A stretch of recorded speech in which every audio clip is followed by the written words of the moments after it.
বুধবার OTT platform বঙ্গতে মুক্তি পেয়েছে নতুন সিরিজ ম্যাচমেট। এতে মনোবিজ্ঞানীর চরিত্রে অভিনয় করেছেন আফজাল হোসেন।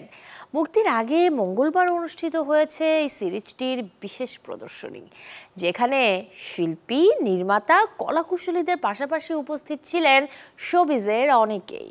অনলাইনে স্ট্রিমিংয়ের আগে মঙ্গলবার হয়েছে এই সিরিজের এক বিশেষ প্রদর্শনী, যেখানে সিনেমার কুশলী সহ অনেকেই ছিলেন উপস্থিত।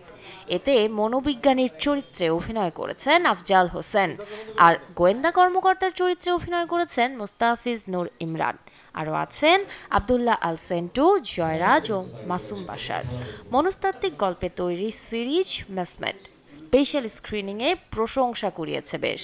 ভাইয়া ফোন দিল, ভাই তোমার সাথে কি আমি কথা বলতে পারি 2 মিনিট? আমি বললাম জি ভাইয়া বলেন। পরে বললো যে আমি এমন একটা চরিত্র তোমাকে অফার করতে চাচ্ছি, তুমি যদি করতে চাও তাহলে আমি কথা বলবো। পরে বললো ভাইয়া ঠিক আছে বলেন।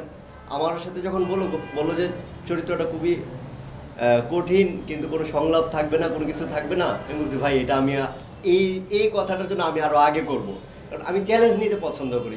যে চরিত্রে কোনো সংলাপ নেই, শুধু এক্সপ্রেশনের উপর থাকতে হবে, আমি সেটা করতে আগ্রহী। নির্মাতা যখন কোনো কিছু নির্মাণ করেন, তার এক্সপেকটেশন যেটা থাকে যে ভালো হোক খারাপ হোক, এটা যেন অধিক সংখ্যক দর্শক দেখে। আমার আকাঙ্ক্ষা তাই থাকবে যেন অধিক সংখ্যক দর্শক এটা দেখে। প্রত্যেকটা শিল্পীর কিছু কথা থাকে, কিছু বক্তব্য থাকে, সেই বক্তব্যগুলি আসলে সে তার নির্মাণে তুলে ধরে। তো আমি আমার বক্তব্যগুলোই তুলে ধরেছি। তো এর মধ্যে বিশেষ কি আছে কি নেই সেটা দর্শক বিবেচনা করবে।